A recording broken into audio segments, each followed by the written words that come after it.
You might think you've got it all figured out, but the truth? You're missing the secrets that separate the skilled from the lucky. This isn't beginner fluff. It's raw, unfiltered wisdom only real riders know. We're talking street-smart habits, pro-level tricks, and 2 bonus moves, at the end, most riders never hear about. Ready to ride smarter, not just louder. Let's roll. Secret number 17, your eyes are the handlebars. On a motorcycle, your eyes are everything. Most riders don't realize it, but where you look is where you go. In a moment of panic, your brain locks onto the threat. A car swerving, a guardrail, a pothole, or even an animal crossing the road. This instinct is called target fixation, and it's one of the most dangerous habits in riding. When you fixate on the obstacle, your hands subconsciously steer the bike straight toward it. It's not fear, it's biology. Your survival instinct kicks in, but it betrays you. That's why so many riders crash into exactly what they're trying to avoid, even when there's plenty of space to escape. The only way to beat it is through training. You must teach yourself to look where you want to go, not where the danger is. Every time you enter a turn, shift your eyes and head toward the exit. Don't glance at the edge of the road or the oncoming traffic. Keep your vision locked on your intended path. It may seem like an easy fix, but in the heat of the moment, it's one of the hardest habits to get right. Your vision controls your direction, and your focus shapes your fate. Nail this skill, and you'll glide through danger like a pro. You're steering with your vision now. But what if I told you your throttle hand holds a hidden braking trick most riders are too scared to use? Secret number 16, engine braking. Rolling off the throttle shouldn't feel like a crime. Yet some believe engine braking harms the engine. That's just another motorcycle's myth stupid people believe in. Motorcycles are built to handle engine braking. It's a natural way to slow down without overworking the brakes. Instead of causing damage, it actually reduces brake wear and extends their lifespan. The key is smoothness. Slamming down gears too fast can lock up the rear wheel. But controlled downshifting and gradual throttle release make for safer, more controlled deceleration. Race riders and experienced motorcyclists use engine braking all the time. It helps maintain stability, especially in corners or unexpected stops. The engine absorbs some of the braking force, making overall braking more efficient.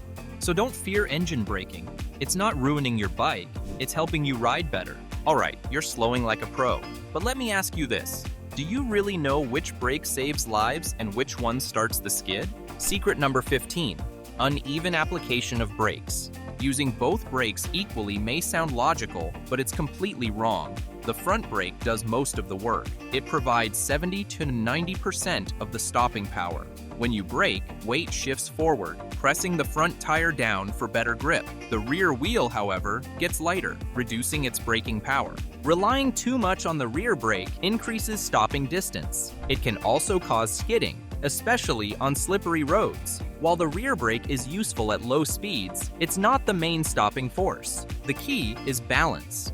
Use the front brake smoothly and progressively. Apply the rear brake lightly to maintain stability. In emergency stops, controlled front braking can mean the difference between avoiding a crash and hitting something. Braking isn't about pressing both levers equally.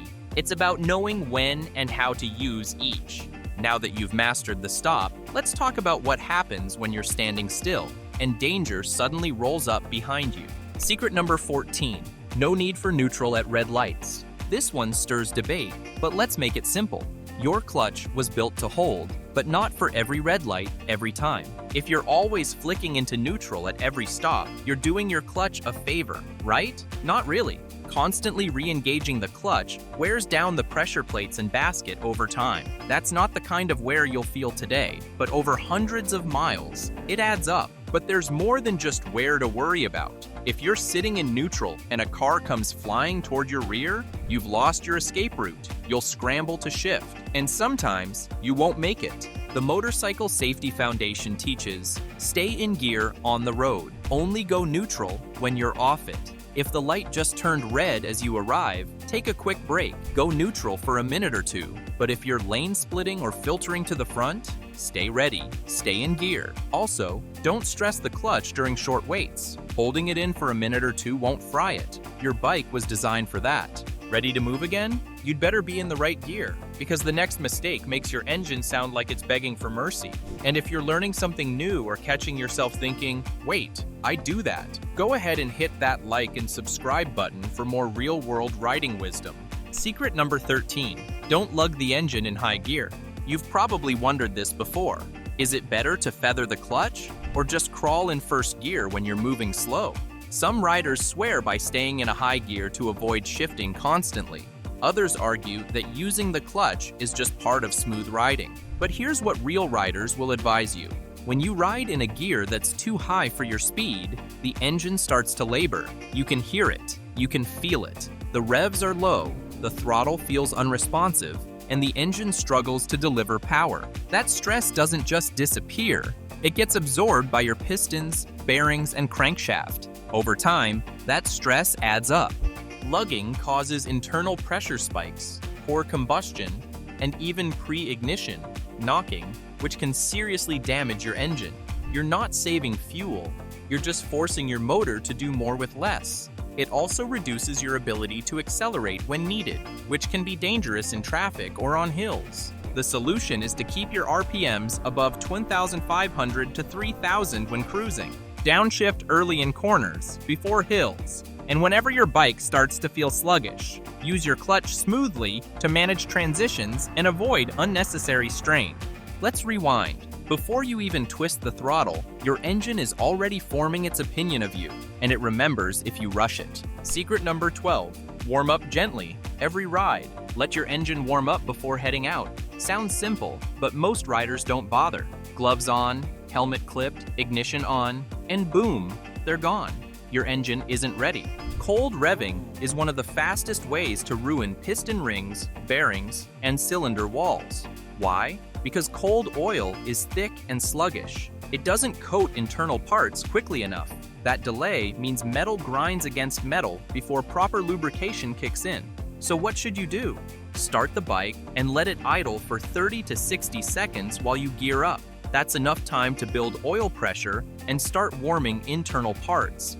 Then ride gently, low RPMs, light throttle for the first 3 to 5 miles. Forget flexing the throttle at a red light. High RPMs on a cold engine cook the top end before the rest of the block is even warm. It creates uneven expansion, poor fluid circulation, and faster wear across the board. And don't just let it idle for 10 minutes. That's overkill. You'll overheat the top end while the rest stays cold. Once your engine is fully warm, usually around the 10-minute mark, or when the temp gauge hits green, it's go time. Until then, be kind. Baby it first, then rip it. That's how engines live past 500,000 miles. You treat your engine like royalty, but do you really know what's flowing through its veins? You might be paying for premium and getting poison. Secret number 11, oil change lies. Don't bet your engine on what the shop shows you.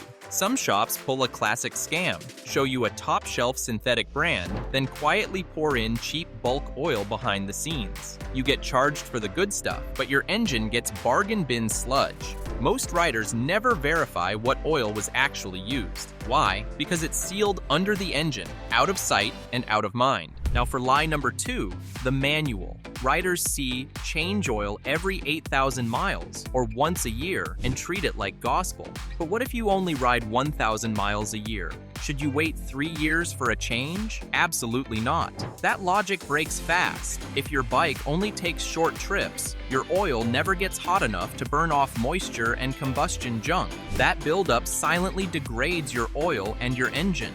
The truth? Your riding conditions matter more than mileage. Light use can be harder on oil than long rides. So forget the blanket numbers. If you're commuting short distances or letting the bike sit for weeks, you may need to change oil sooner, not later. Book intervals are a guideline, not a safety net. Your oil may be fresh, but inside your engine, something microscopic is tightening up, and if you don't catch it, it's game over. Secret number 10, Valve clearance checks. If you've never checked your valve clearance, your motor could be slowly cooking itself from the inside out. Most 4-stroke motorcycle engines need occasional valve clearance checks to stay healthy. As your engine heats up, metal parts expand. Valve clearance is the tiny gap that allows room for that expansion. Without it, valves may not close completely or cool down properly. And when they don't, you're flirting with burnt valves, lost compression, and serious damage. On a brand new bike, manufacturers often require a valve check after break-in around 1,000 kilometers. That's because the valves seat into place as they wear in, making the clearance tighter than when it left the factory. Skipping this first inspection can void your warranty, and rightly so. What's worse is that tight valves don't make noise. Loose valves do. So if your engine's too quiet, it could actually be a sign of danger, not health. Don't wait until something fails. Check your service manual, know your intervals, and inspect your valves accordingly, especially if it's been years or tens of thousands of miles since the last check. Clear them off. It's a precision habit that makes the difference between a real rider and learner. Internal precision? Check. Now let's talk about your front suspension, because if your forks feel like pudding, there's one forgotten fluid to blame. Secret number 9. Fork oil don't last forever. When we talk about oil changes, everyone thinks of engine oil, but there's one fluid silently screaming for attention: fork oil. Most riders forget it even exists until their front end starts feeling like a shopping cart with a death wish. Fork oil isn't just sloshing around for fun. It controls your suspension. Your bike's very balanced. Every bump, every brake, every corner runs through it, and over time, it breaks down. Old fork oil means sloppy steering, nosediving under brakes, and a front end that feels like it's floating on regrets. It also eats up your fork seals and wrecks damping performance. That vague handling means your fork oil is already breaking down. Leaky seals, that's a clear sign you've waited too long. Fork oil should be changed once a year. Yes, even if your manual doesn't shout about it. Unless you want to continue ignoring it, then don't be surprised when your bike starts reacting like it's drunk. Engine oil keeps the motor alive. Fork oil keeps you in control. If you want razor-sharp cornering and rock-solid braking, then stop forgetting the fluid that holds your front wheel together. Stay ahead of it, and your bike handles like it's wired to your brain. You've handled the bounce, but what about the burn? This next fluid isn't flashy, but it holds the line between smooth running and slow death. Secret number 8. Coolant can be a silent engine killer. There's a common belief that coolant lasts forever. It doesn't, and ignoring it can destroy your engine. Coolant isn't just there to keep things cool. It prevents corrosion, stabilizes temperature, and protects vital components. But over time, coolant breaks down and turns acidic. Acidic coolant eats from the inside out. Aluminum parts corrode, gaskets fail, and you're left wondering why your engine just gave up. Most riders think, I don't need to worry, I'm not overheating. Big mistake. Damage happens silently, long before your temp gauge screams. The fix? Change your coolant every 2 years. No shortcuts, no guesswork. A $15 bottle of coolant can prevent a $2,000 rebuild. It's not flashy, it won't make your bike louder, but it keeps the heart of your machine alive. Here are the steps to change your coolant. Step 1. Let the engine fully cool. Never open the radiator cap when the engine is hot. Coolant runs under pressure and can spray out at scalding temps. Always wait until the engine is completely cool to the touch. Step 2. Remove body panels if needed. On naked bikes, coolant parts are easy to reach. On faired or touring bikes, you'll likely need to remove side panels or fairings to access the radiator cap, reservoir, and drain bolt. Be patient. This step protects your hands and your bike's wiring. Step 3. Drain the old coolant. Locate the coolant drain bolt, usually found on the bottom of the water pump. Place a drain pan underneath. The bolt often comes with a copper sealing washer, which should be replaced during reassembly to ensure a tight seal. Step 4. Inspect clamps and radiator fins. While everything's exposed, check hose clamps for cracks, corrosion, or looseness. Look at the radiator fins too. Bent or clogged fins reduce airflow and cooling efficiency. Straighten carefully with a fin comb or soft brush. Step 5. Refill with proper coolant. Do not use tap water. It contains minerals that leave deposits inside delicate aluminum tubes. Use a pre-mixed coolant or distilled water plus concentrate, specifically formulated for motorcycles. Step 6. Bleed air from the system.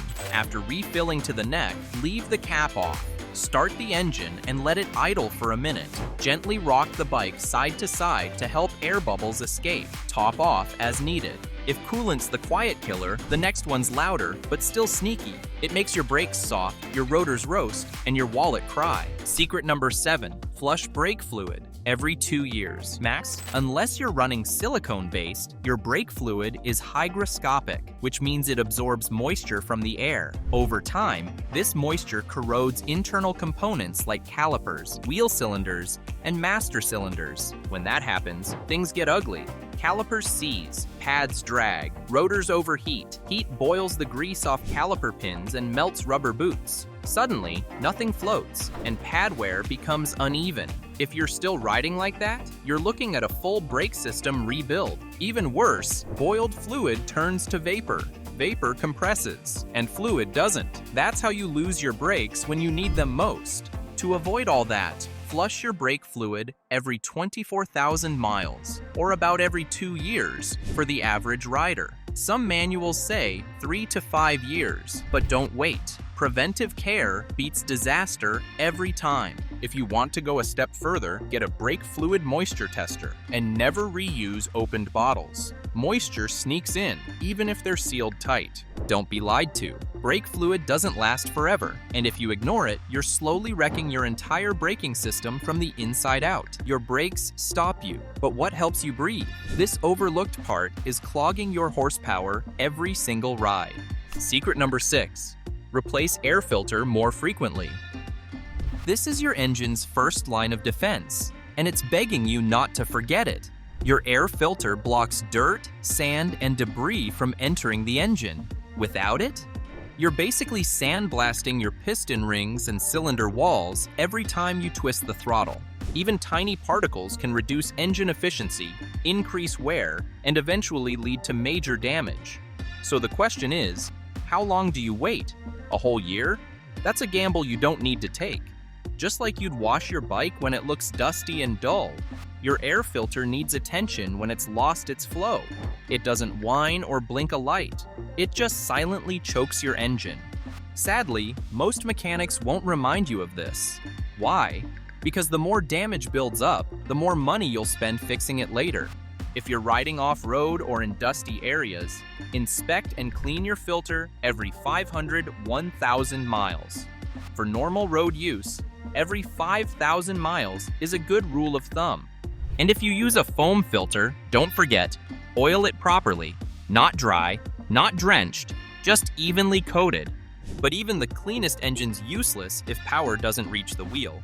This next part gets filthy fast, and most riders just ignore it. Secret number 5, always clean and lube bike chain.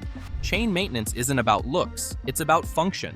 Your chain transfers every ounce of power from the engine to the rear wheel. When it's dirty, dry, or neglected, friction skyrockets, which leads to premature wear on the chain, sprockets, and gearbox output shaft. Ignore it long enough, and you're in for an expensive repair. Clean and lube your chain every 300 to 500 miles, or immediately after riding in rain. Wet roads, strip lube fast and leave your chain vulnerable to rust overnight. There are several types of chain cleaners to suit different riders and budgets. Brush-type cleaners. These use bristle tools to scrub the chain manually. They're cheap and effective, though a bit labor-intensive. Great for tight budgets and regular cleanups. Spray-on chain. Cleaners. Easy and fast. Just spray, let it sit, and rinse. Ideal for routine cleaning, but less effective on heavy grime. Chain cleaning machines. These clamp onto the chain and use solvent and rotating brushes. More thorough than sprays or manual brushes. Ultrasonic cleaners. Top-tier cleaning. Uses sound waves and fluid to deep clean chain internals. Very effective, but pricey and often overkill for regular use. No matter your method, always finish with quality chain lube after riding while the chain is still warm. We're talking fuel next, but not what you think, because even when your bike's parked, this enemy keeps working against you. Secret number 4, safe fuel storage. Fuel doesn't age like fine wine, it turns on you. What used to last months now breaks down in just 7 to 10 days. That's right, modern ethanol gas is unstable. If you're not riding at least once a week, your fuel is already starting to spoil. And when fuel goes bad, your bike pays the price. It won't burn clean. It fouls your spark plugs. It leaves behind sticky varnish that clogs idle jets, injectors, and fuel filters. Over time, it even damages fuel pump seals and hardens inside your lines. So what's the fix? Fuel stabilizer. That tiny ounce of Stabil, seafoam, or similar keeps ethanol from separating and gumming up your fuel system. It stops that jelly-like buildup before it starts.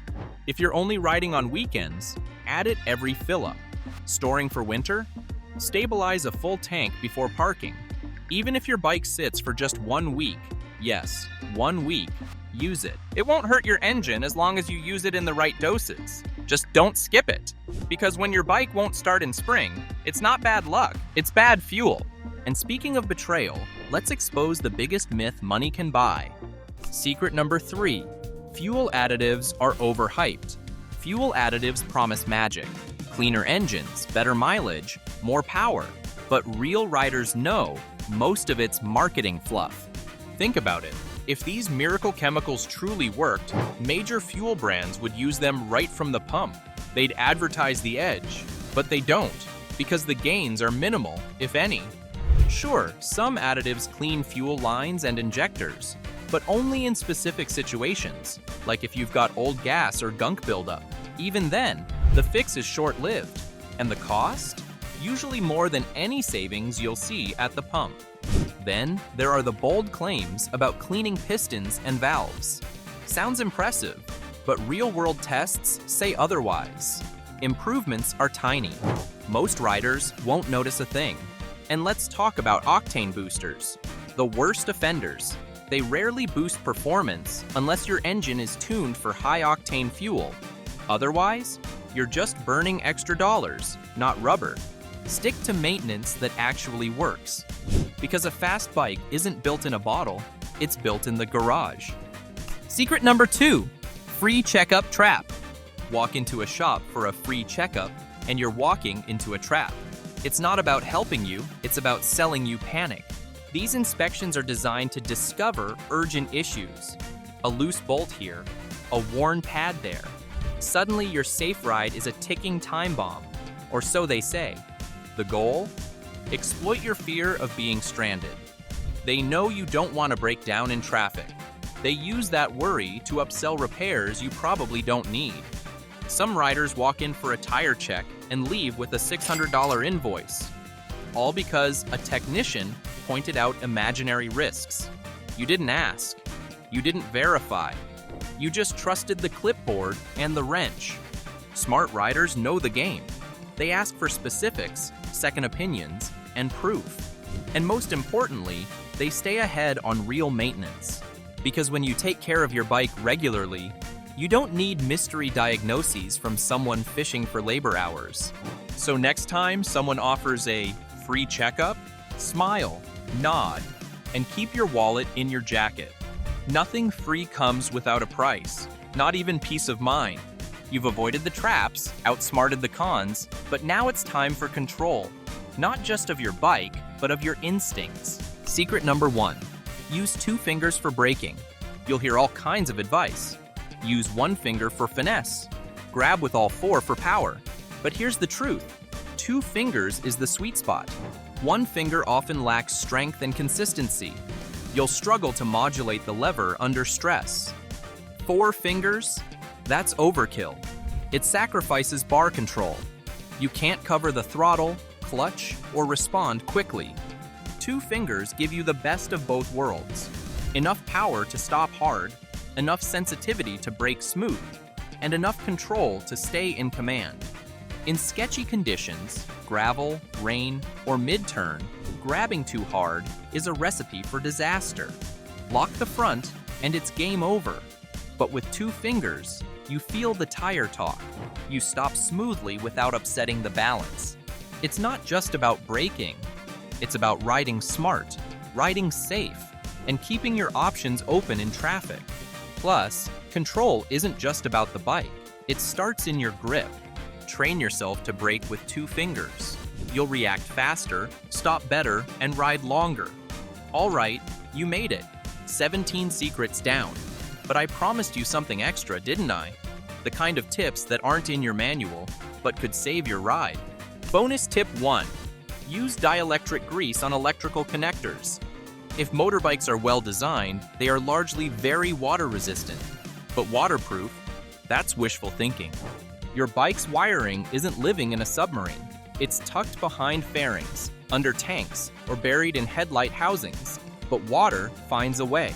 And guess what water loves most? Gravity. It creeps down wires, hunts for the lowest plug, and throws a party inside your connectors. One splash, and you're chasing ghosts. Flickering lights, dead sensors, no start mornings. Here's how to outsmart it. Pop open those connector blocks, especially the low ones. Pack the backs with dielectric grease. Not on the pins, just around the seal. That little dab does wonders. It blocks corrosion, fights off oxidation, and keeps gunk from ruining conductivity. No more rusted terminals, no more cracked plugs. Just smooth connections, clean current, and peace of mind. Do this every 6 to 12 months, or more often if you ride in rain, snow, or salty air. If you are a winter rider, you're basically pressure washing your wiring every ride. This habit's not optional, it's essential. Spend 15 minutes now with a tube of dielectric grease, and you might save yourself a lot of electrical headaches. Bonus tip 2, log every service. Stop trusting your memory. It's not reliable, especially when it comes to maintenance. You may think you'll remember your last oil change, or when the brakes started feeling spongy, but a few months down the line, the details blur, and the warning signs slip through the cracks. That's why logging your service history is one of the smartest long-term habits you can build. Don't just rely on instinct or guesswork.